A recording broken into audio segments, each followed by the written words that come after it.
ॐ ज्ञानतिमिरिन्दस्य ज्ञानाञ्जनशलाकया चक्षुरुन्मिलितं येन तस्मै श्रीगुरवे नमः।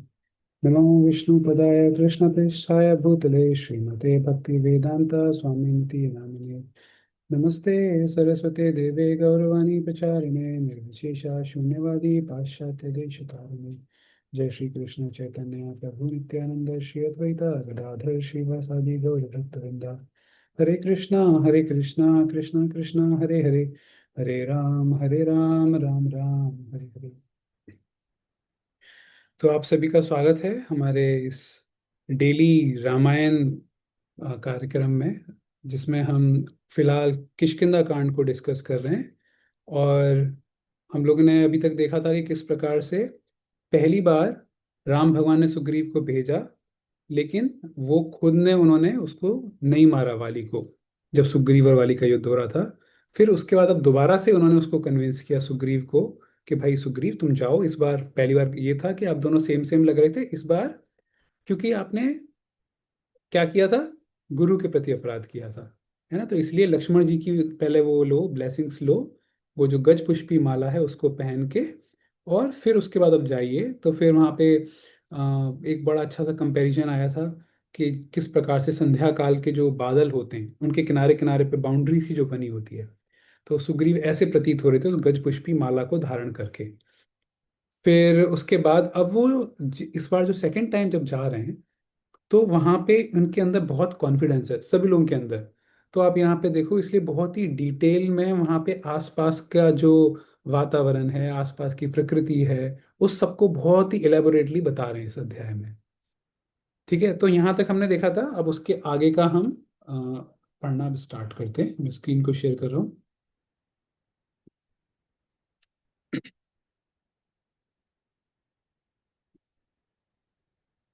हम्म। तो हमारा श्लोक नंबर 6 तक कल हो गया था, कि किस प्रकार से वहाँ पे राम भगवान और बाकी सब ना एक एक चीज़ों को ऑब्जर्व कर रहे हैं, आसपास की ब्यूटी को। और हमने कल एक बड़ा अच्छा लेसन यहाँ से सीखा था, जब कभी हमारी प्रिपरेशन बहुत अच्छी होती है, हमको अपने डिसीजन पे, अपने मेहनत पे इतना ज़्यादा कॉन्फिडेंस होता है, तो फिर हम ना रास्ते में आने वाले कुछ भी, किसी और चीज़ से फिर हम ना डाइवर्ट नहीं होते। तो अ, तो ये हमने देखा था। फिर श्लोक नंबर 7, वैदुर्य विमलैस्तो यही पद्यैश्चाकोशकुडमलैः शोभितान् सजलान् मार्गे तटाकांश्चावलोकयन्। उन्होंने मार्ग में ऐसे सजल सरोवरों को भी देखा, जो वैदूर्य मणि के समान रंग वाले, निर्मल जल तथा कम खिले हुए मुकुल युक्त कमलों से सुशोभित थे। तो अभी आगे के कुछ कुछ श्लोकों में आप थोड़ा प्रकृति का जो डिस्क्रिप्शन है उसको थोड़ा आप आराम से समझ पाओगे। ज़्यादा हमको जहाँ जहाँ पे इंपॉर्टेंट पॉइंट होगा वहाँ पे मैं रुक के बताऊंगा, अदरवाइज नॉर्मल फ्लो में चलते रहेंगे हम। कारण्डैः सारसैर्हर्षैः रव अञ्जुलैर्जलकुक्कुटैः चक्रवाकैस्तथा चान्यैः शकुनैः प्रतिनादितान्। कारंडव, सारस, हंस, वंजुल, जलमुर्ग, चक्रवाक तथा अन्य पक्षी उन सरोवरों में चहचहा रहे थे। उन सबकी प्रतिध्वनि वहां गूंज रही थी। तो यहाँ अलग अलग प्रकार के जो वहाँ पे चिड़िया हैं और अलग अलग प्रकार के जो जानवर हैं, उनका डिस्क्रिप्शन है। देखो, एक एक का डिस्क्रिप्शन, मतलब कई बार क्या है ना, कुछ लोगों को जानवरों में डिस्क्रिप्शन समझ में नहीं आता, भिन्नता समझ में नहीं आती। आप दूर से, कई बार ऐसा होता है कि बतख को और श्वान को, जो हंस होता है, आप उसमें इतना आइडेंटिफाई नहीं कर पाते, डिफरेंशिएट नहीं कर पाते। लेकिन यहाँ पे ना एक एक को, कि अच्छा ये वाली चिड़िया है या ये वाला जानवर है, एक एक का यहाँ पे ऑब्जर्व कर रहे हैं वो लोग। मृदुष मृदुशष्पाङ्कुराहारा नि- निर्भयान् वनगोचरान् चरतः सर्वतः पश्यन् स्थलीषु हरिणां स्थितान्। स्थलों में सब और हरी हरी कोमल घास के अंकुरों का आहार करने वाले वनचारी हरिण कहीं निर्भय होकर चरते थे और कहीं खड़े दिखाई देते थे। हिरन, है ना। इन सबको देखते हुए श्री राम आदि किष्किंधा की ओर जा रहे थे। तो इन सबको ऑब्जर्व करते हुए वो लोग आगे बढ़ रहे थे। इस वाले श्लोक में ना एक ये आप इस वाले को देखिए, ये शब्द निर्भयान, निर्भय। आप अगर देखोगे कभी हिरन को, या फिर कई बार आपने देखा होगा गिलहरी या फिर कबूतर, ये जब कुछ चिड़िया या फिर चिड़िया ये कुछ दाना खा रहे होते हैं, तो एक दाना खाया फिर उसके बाद ऐसे अपनी गर्दन घुमा के देखते हैं कोई आ तो नहीं गया उनको पकड़ने के लिए या मारने के लिए। तो उनके अंदर भय होता है ना। यहाँ पे अलग से मेंशन कर रहे हैं, वहां पे जो हिरन हैं आसपास में कई सारे, वो निर्भय होके खा रहे हैं, किसी को कुछ डर नहीं है। तो निर्भयता उस चीज का साइन है कि आदमी अंदर से इतना प्रसन्न है, इतना सुखी है, उसे किसी चीज की इनसिक्योरिटी नहीं है, और वो इसलिए वो उसको किसी चीज का कोई भय नहीं है। अब हम अपनी लाइफ से अगर जोड़ के देखें, तो क्या हम लोग निर्भय तरीके से रहते हैं? नहीं। हमको कितना भी कुछ भी मिल जाए, लेकिन हमेशा लाइफ में कुछ ना कुछ भय रहता ही है ना। लेकिन यही अगर हम अच्छी तरह से ट्रस्ट करें भगवान के ऊपर, भागवतम में 5वें स्कंद में ये वाला श्लोक आता है, नारायण परा सर्वे ना कुतश्चन बिभ्यति। तो उसमें आता है कि अगर कोई नारायण पे सरेंडर करता है, भगवान नारायण पे समर्पित होता है, ना कुतश्चन विभ्यति, उसे विभ्यति, विभ्यति मतलब भय, भय का उसको फिर आता ही नहीं है ख्याल, अगर कोई व्यक्ति प्रॉपर तरीके से भगवान पे समर्पित होता है।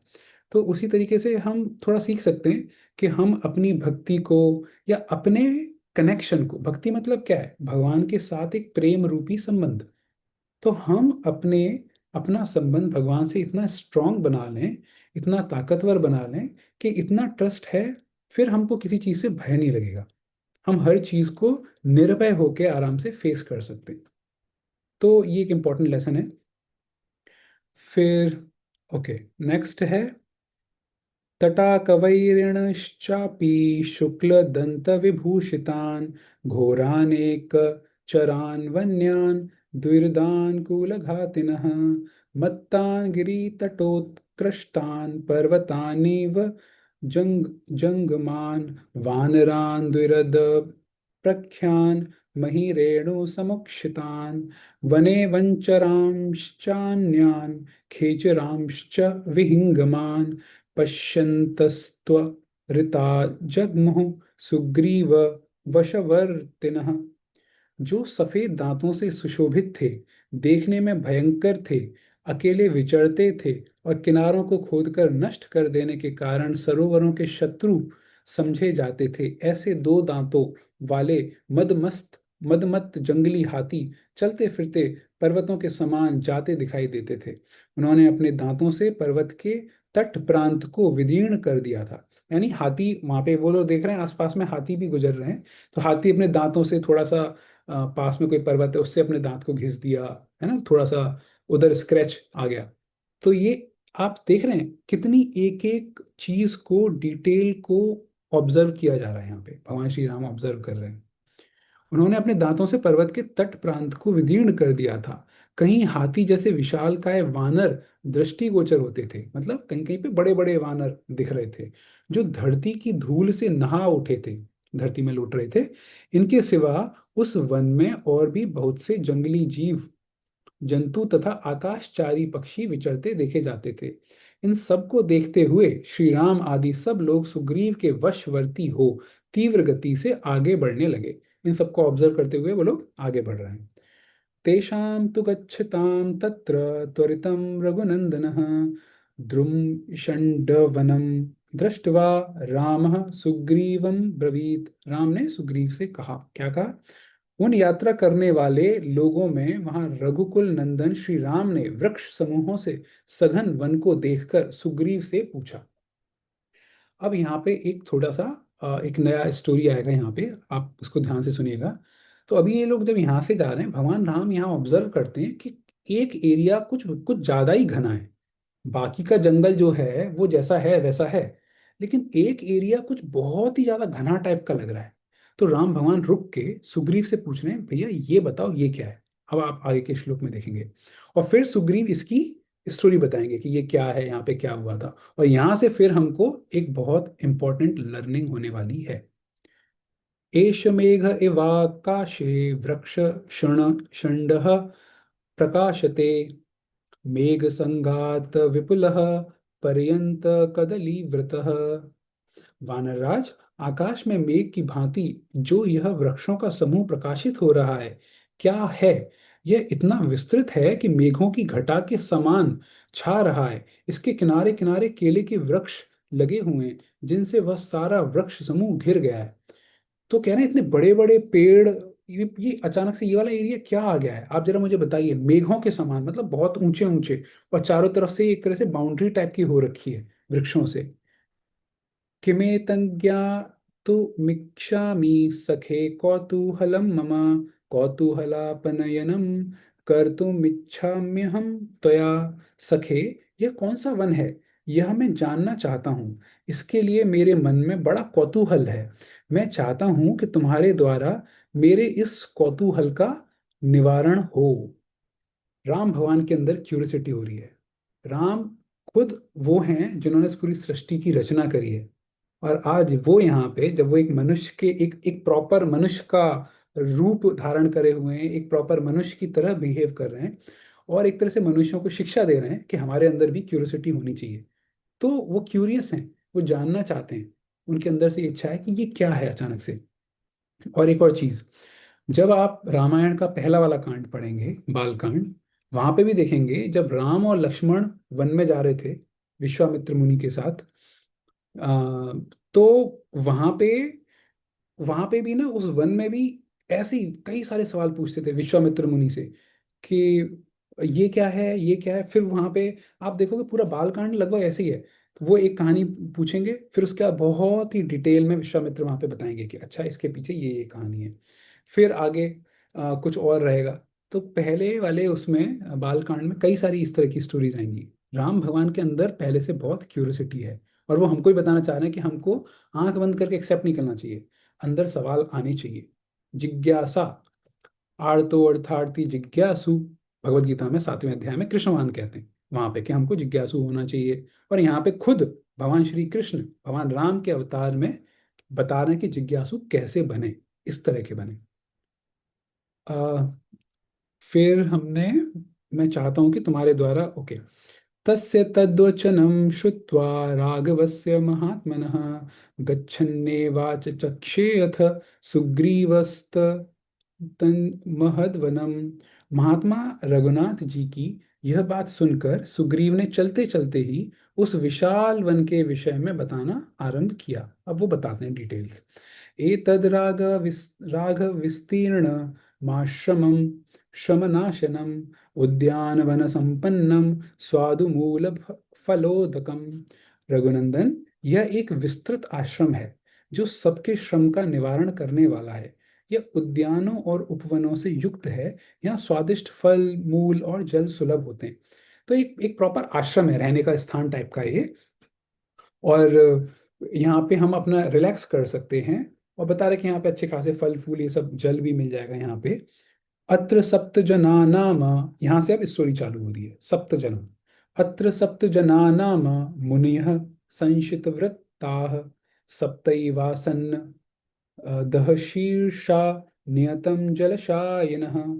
इस आश्रम में सप्त जन नाम से प्रसिद्ध 7 ही मुनि रहते थे, जो कठोर व्रत के पालन में तत्पर थे। वे नीचे सिर करके तपस्या करते थे, नियम पूर्वक रहकर जल में शयन करने वाले थे।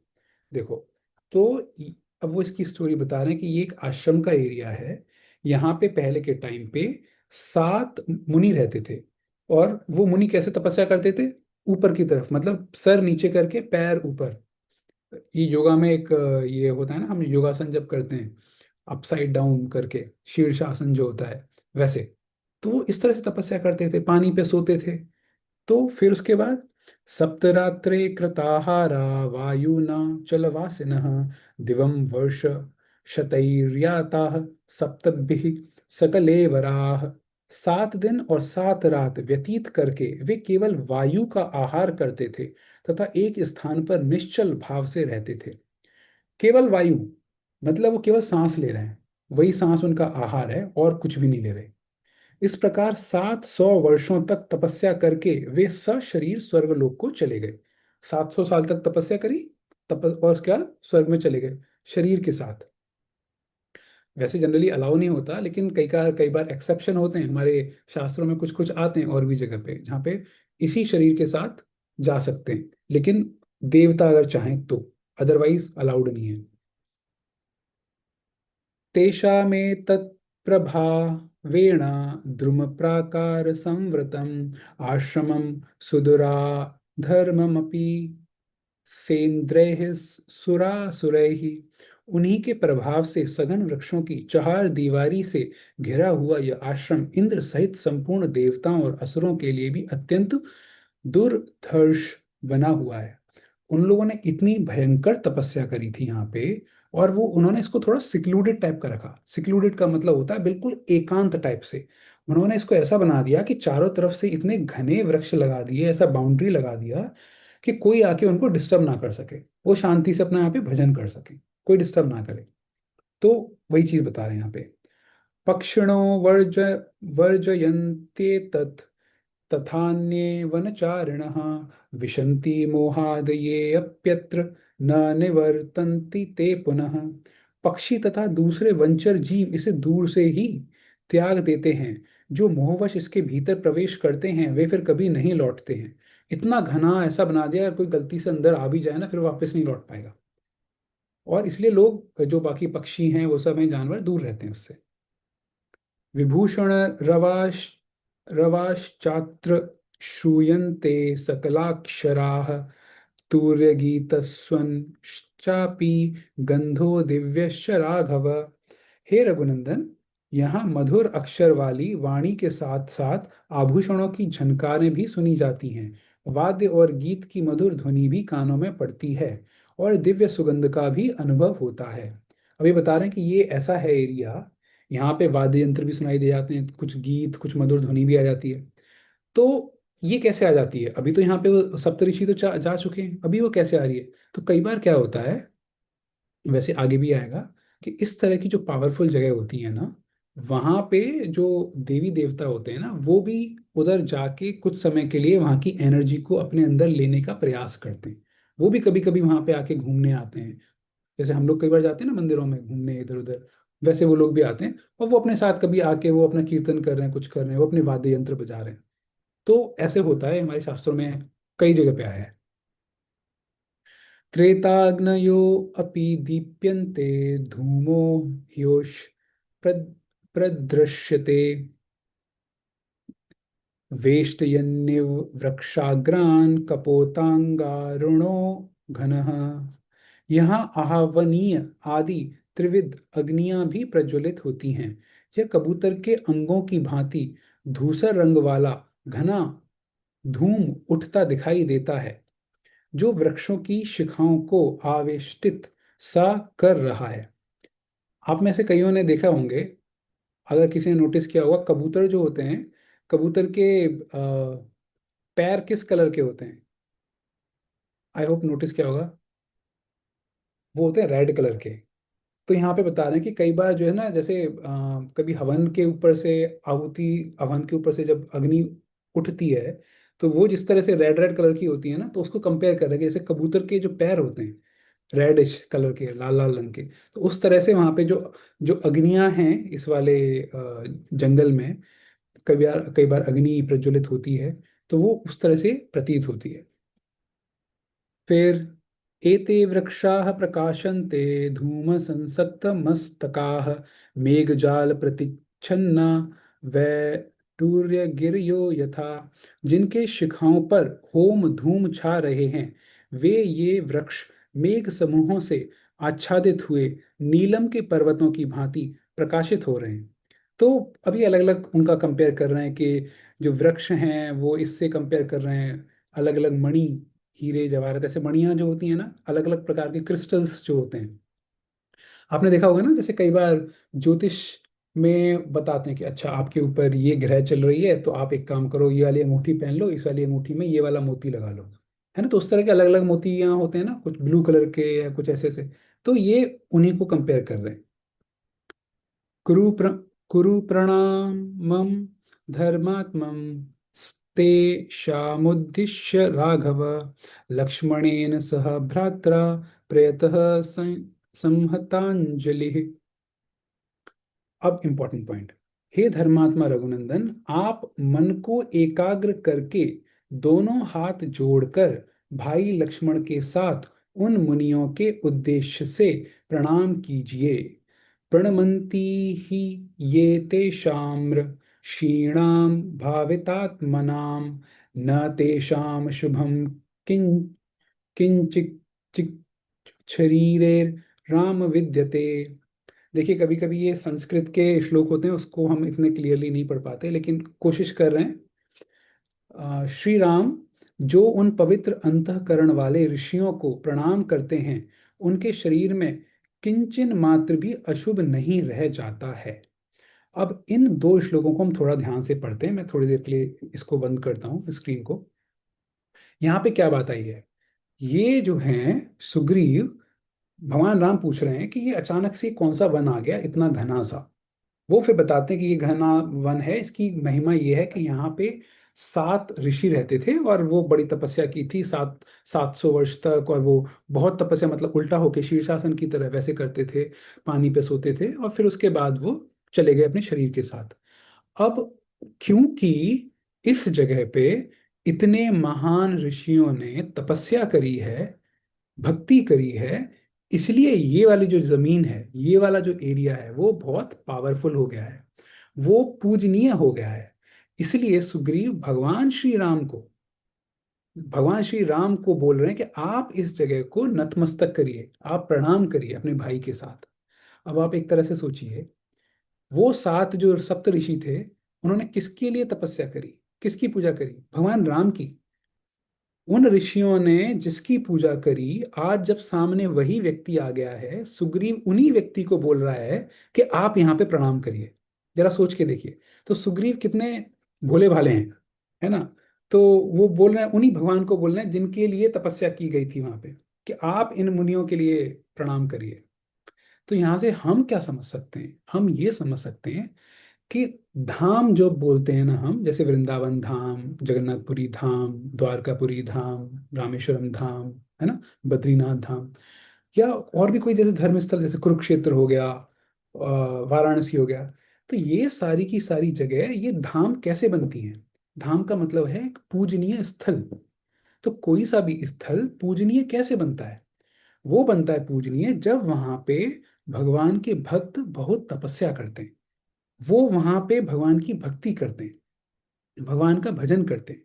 उससे होता क्या है कि हम, वो वाला एरिया इतना पावरफुल हो जाता है उनकी प्रेजेंस की वजह से।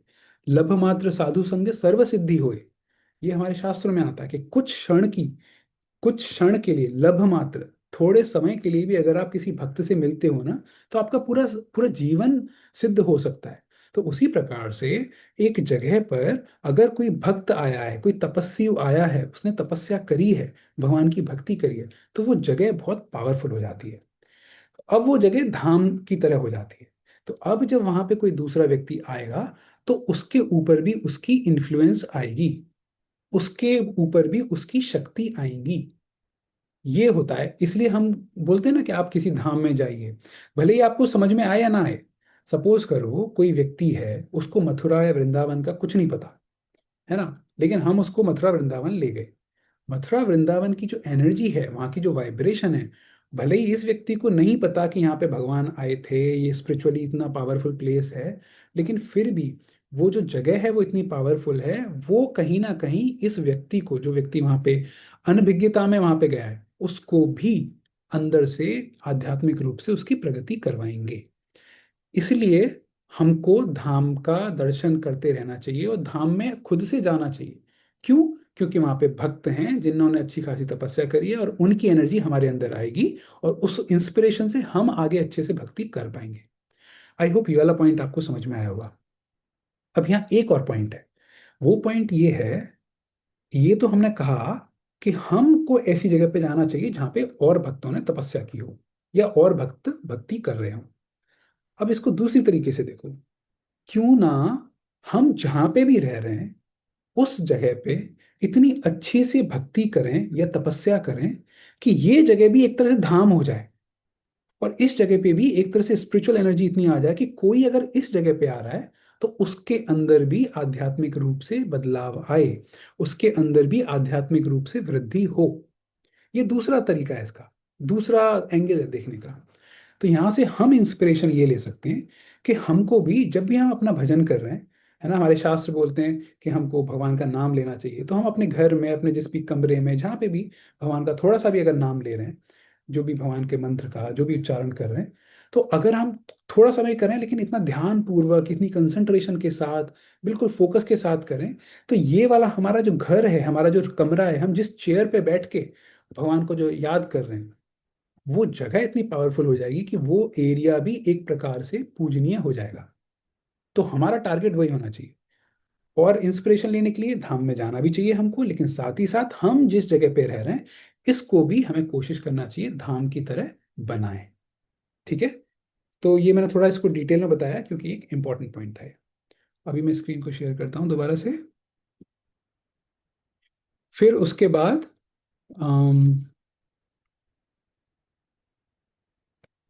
फिर उससे क्या होता है, जब हम ऐसे धाम या ऐसी पावरफुल जगह पे जाते हैं या उस पे नतमस्तक करते हैं, उसको प्रणाम करते हैं, तो अशुभ चीजें, जो नेगेटिव चीजें हैं, वो हमारी लाइफ से चले जाती हैं। यहाँ पे ये उन्होंने बताया है। ततो रामः सह भ्रात्रा लक्ष्मणेन कृतांजलि समुद्देश्य महात्मानस्तान् ऋषीन् भ्यवादयत्। तब भाई लक्ष्मण सहित श्री राम ने हाथ जोड़कर उन महात्मा ऋषियों के उद्देश्य से प्रणाम किया। अब आप देखो, ये यहाँ पे इसी जगह पे वो साधु प्रणाम करते थे, भक्ति करते थे इन्हीं राम की।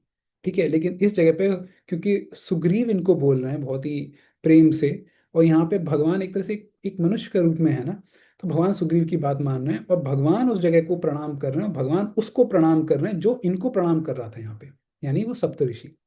तो आप देख रहे हैं भगवान और भक्त के बीच में कितना प्रगाढ़, कितना स्ट्रॉन्ग रिलेशनशिप है। पहले इसी जगह पे भक्त भगवान का याद कर रहे हैं, तपस्या कर रहे हैं, इतनी घनघोर तपस्या, कुछ खा पी ले रहे नहीं है, केवल हवा को खा रहे हैं बस। और अब यहाँ पे इन्हीं भक्तों को भगवान प्रणाम कर रहे हैं। तो इसलिए कभी भी हमको ना भक्त और भगवान के बीच में, कई बार हम लोग कहते हैं ना ये बड़े, कई बार कहते हैं हनुमान जी बड़े या राम बड़े। अरे भाई, हमको बिल्कुल नहीं बोलना है ऐसे कि हनुमान जी बड़े या राम बड़े, वो दोनों आपस में इतने क्लोज हैं। आप एक को भी बड़ा बोलोगे ना, दूसरे वाला जिसको भी बड़ा बोलोगे ना वो गुस्सा मानेगा। आप सोचो ना, आप हनुमान जी को बोलोगे कि हनुमान जी आप बड़े हो भगवान राम से, हनुमान जी गुस्सा हो जाएंगे आपसे कि भाई ये मेरे आराध्य देव हैं, मैं 24 घंटे इनका भजन करता हूँ, आप उनको छोड़ के मेरे पास आ रहे हो। और जब भगवान राम से कहोगे भगवान राम बने, तो भगवान राम गुस्सा करेंगे कि अरे भाई, ये मेरा हनुमान और बाकी के शिव जी और बाकी के इतने मेरे शुद्ध शुद्ध भक्त हैं, अरे उनकी उनके चरणों में लगो, उनकी सेवा करो, क्या मेरे चक्कर में पड़े हुए। समझ रहे हैं? तो भगवान और भक्त के बीच में हमको कभी भी, इस वाले श्लोक से ये लर्निंग है, कभी भी हमको ये नहीं करना चाहिए कि ये बड़े या वो बड़े। हमारा खुद का ही नुकसान है, क्योंकि उन दोनों के बीच में इतना प्योर, इतना सुंदर, लविंग, प्रेममयी रिलेशनशिप है, कोई बड़ा छोटा नहीं है, वो अपने आप को बहुत ही सुहृदय, हमने देखा था ना कल आया था वो श्लोक, सुहृदय, अपने आप को हृदय के एक दूसरे के बहुत ही क्लोज समझते हैं। ठीक है। तो ये एक लर्निंग है। ओके, 2 श्लोक और हैं, हम इनको और कर लेते हैं, फिर चैप्टर खत्म हो जाएगा आज। अभिवाद्य च धर्मात्मा रामो भ्राता च लक्ष्मणः सुग्रीवो वानरश्चैव जम्मुः संहृष्टमानसाः। धर्मात्मा श्री राम, उनके छोटे भाई लक्ष्मण, सुग्रीव तथा अन्य सभी वानर उन ऋषियों को प्रणाम करके प्रसन्नचित्त हो आगे बढ़े। ते गत्वा दूर मध्वानं तस्मात् सप्तजनाश्रमात् दद्रशुस्तां दुराधर्षां किष्किंधाम वालिपालिताम। उस सप्त जनाश्रम से दूर तक का मार्ग तय कर लेने के पश्चात उन सब ने वाली द्वारा सुरक्षित किष्किंधापुरी को देखा। अब वो इस साले जंगल को क्रॉस करके किष्किंधापुरी, वो किष्किंधा राज्य था जहाँ पे वाली रहते हैं, अब वो उस एरिया में आ जाते हैं। ततस्तु रामानुजराम वानराः प्रगृह्य शस्त्राण्यु दितोग्र तेजसः पुरीं सुरेशात् मजवीर्यपालितां वधाय शत्रोः पुनरागतास्त्वः। तदनंतर श्री राम के छोटे भाई लक्ष्मण, श्री राम तथा वानर, जिनका उग्र तेज उदित हुआ था, हाथों में अस्त्र शस्त्र लेकर इंद्र कुमार वाली के पराक्रम से पालित किष्किंधापुरी में शत्रुवध के निमित्त पुनः आ पहुंचे। अब बता रहे हैं कि सारी की सारी टीम जो है दोबारा से किष्किंधापुरी में आ गई। ओके, तो आज का हम यहीं तक रखते हैं। और अब सैटरडे संडे, कल का परसों का छुट्टी, मंडे को फिर मिलते हैं। तो आप में से अगर किसी का कुछ प्रश्न है तो आप अपने आप को अनम्यूट करके पूछ सकते हो, या कुछ पॉइंट बोलना है तो। कृष्ण प्रभु जी। हरे कृष्ण। प्रभु जी, मुझे डे 4 या डे 3 में से कोई डे था, उसकी वीडियो देखी थी मैंने, उससे प्रश्न पूछा। पूछो। प्रभु जी, राम जी ये बोल रहे थे लक्ष्मण से कि जब मुझसे जनक पूछेंगे और कौशल्या माता पूछेंगी कि मेरी सीता कहाँ है, तो मैं क्या उत्तर दूंगा, मतलब इस प्रकार से विलाप कर रहे थे। तो फिर एक प्रकार से मतलब भविष्य के विषय में विचार कर रहे थे। तो फिर हमारी इस साल की जो संस्कृत की पुस्तक है, मतलब वेद की, उसमें ये आया है, एक श्लोक आया है, चिंतनीय ही विपदाम आदावेव प्रतिक्रिया। तो उसमें हमारे टीचर एक्सप्लेन करते हैं कि जो समझदार व्यक्ति होते हैं वो पहले से ही भविष्य के विषय में सोच कर रखते हैं। तो वहीं पर ही जब भगवत गीता में देखें तो भगवान श्री कृष्ण कहते हैं कि वर्तमान में रहना चाहिए, भविष्य की चिंता नहीं करनी। ओके, ये भगवान कहाँ पे, आपका सवाल बहुत सही है कि यहाँ पे आप एक तरह से कॉन्ट्रास्टिंग चीज बता रहे हो कि यहाँ पे जब भगवान राम ये कह रहे हैं कि जब मैं वापस जाऊंगा तो मैं कौशल्या को क्या बोलूंगा, जनक जी को क्या बोलूंगा, है ना, कि सीता जी कहाँ गई, सीता जी को कौन ले गया। और दूसरी तरफ भगवान यहाँ पे बोल रहे हैं, भगवत गीता में बोल रहे हैं कि वर्तमान में रहना चाहिए। तो ऐसा नहीं है। इनफैक्ट अगर आप भगवत गीता में देखोगे, भगवान जो है ना, एक वर्ड यूज आता है वहां पे, मेरे दिमाग से उतर रहा है, वहां पे एक होता है दूरदर्शी और एक बहुत ही नजदीक का, शॉर्ट साइटेड और फार साइटेड करके। तो वो भगवत गीता में वो वर्ड आता है, उसका मतलब ये होता है कि हमको शॉर्ट टर्म का देखना चाहिए, लेकिन साथ साथ हमको लॉन्ग टर्म का भी सोचना चाहिए, है ना। इनफैक्ट आप इसको एक दूसरा एग्जाम्पल से समझ सकते हैं। ये वाला एग्जाम्पल अर्जुन देता है भगवत गीता में सबसे पहले, कि अगर मैंने युद्ध किया तो सारे के सारे लोग जो मर जाएंगे, तो उसके बाद इन जो भी स्त्रियां हैं उनको अ, बाहर के कोई लोग आक्रमण करके वो परेशान कर सकते हैं। तो इस तरह से फर्स्ट चैप्टर के एंड में आता है।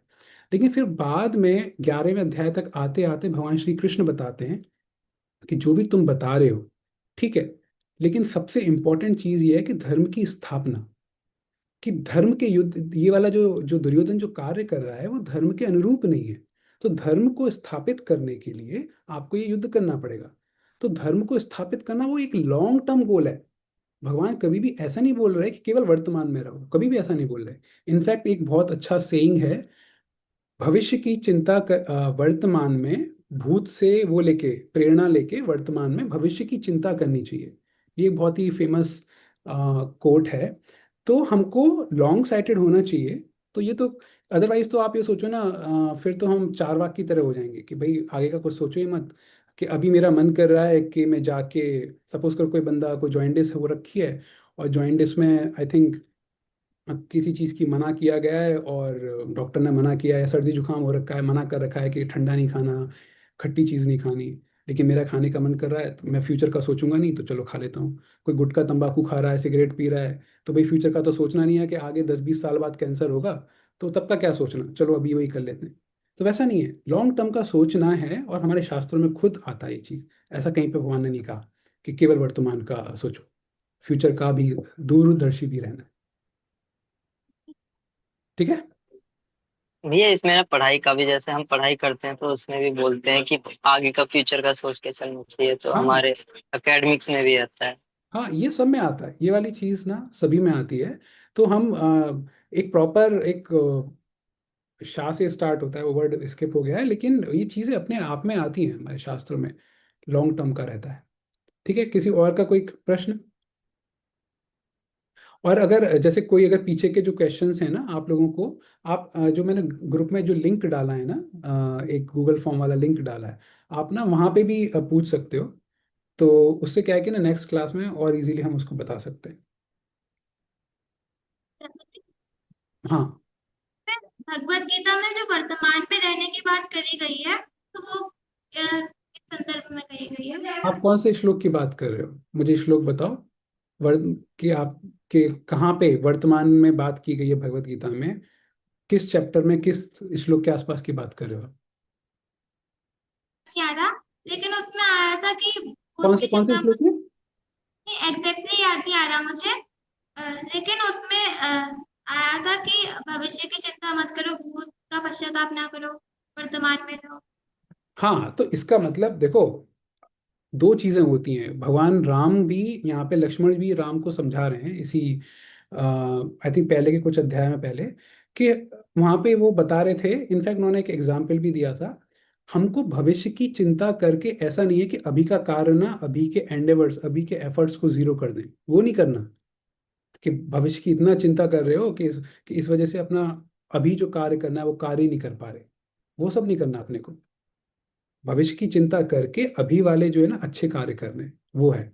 अदरवाइज जो है ना, आप जो भी पर्टिकुलर जो श्लोक है जिसमें आपको डाउट है, आप वो जो हमने जो डाउट्स वाला फॉर्म बनाया है ना, आप उसमें लिख दीजिएगा, फिर उसको बता देंगे। ठीक है। ओके। हरे आज। कृष्ण। हाँ प्रशांत प्रभु, यस। जैसे कि भैया हम अभी संदीप माता जी ने बोला था, भविष्य की, ये बोल सकते हैं ना हम, भविष्य की चिंता मतलब भविष्य के बारे में प्लान कर लेना, फिर उसके हिसाब से अपना काम करना, इस तरीके से बोल सकते हैं। लेकिन उसे उसको लेकर के हम टेंस नहीं होना। हाँ, सेम ही चीज़ है ना। आपको पता है एक जगह पे, आई थिंक तीसरा अध्याय चौथा अध्याय था, वहां पे लक्ष्मण जी बोलते हैं राम भगवान को कि आप जो सीता जी के प्रति आपका जो स्नेह है, आप ऐसा मत करो कि इतना ज़्यादा टेंशन लो कि आप अभी उनको ढूंढने में जो एफर्ट्स लगाने, कि वो एफर्ट्स ही ना लगाओ। तो ऐसा ना करो, आपको सीता जी को ढूंढना है, लेकिन उसके लिए आपको भी कार्य करना है। फ्यूचर के लिए इतना ज़्यादा टेंशन मतलब कि सीता जी चोरी हो गई है, मतलब किडनैप हो गई है, तो वो पता नहीं अभी परेशान होकर हम कार्य नहीं कर रहे, वो नहीं करना। तो हमको फ्यूचर का सोचना है। इनफैक्ट स्टूडेंट लाइफ है, स्टूडेंट लाइफ क्या, आप खुद सोचो। हमारे शास्त्र क्या बोलते हैं? बोलते हैं धर्म अर्थ काम मोक्ष। ठीक है, मोक्ष की बात करते हैं। मोक्ष जनरली कब होता है? वैसे मोक्ष दो प्रकार की होते हैं, बट जनरली मोक्ष मतलब इस वाले शरीर को छोड़ने के बाद की बात कर रहे हैं, है ना। अभी बात कर रहे हैं जिस समय सब लोग जिंदा हैं, है ना, लेकिन वो मोक्ष की बात कर रहे हैं कि भाई इस शरीर को छोड़ने के बाद जो मोक्ष मिलेगी। तो इतने फार साइटेड हैं, इतना आगे का सोचते हैं वो। तो आई होप क्लियर हो गया होगा। आज की क्लास से रिलेटेड अगर किसी को कोई प्रश्न है तो फाइनल कोई पूछ सकता है, अदरवाइज फिर हम क्लोज करेंगे। आई थिंक आज फिर कुछ नहीं है। ठीक है, हम लोग, किसी को कोई डाउट रहेगा आप उसमें पूछ लीजिएगा। जो हमारा फॉर्म है। ग्रंथराज श्रीमद् भागवतम की जय। वाल्मीकि रामायण की जय।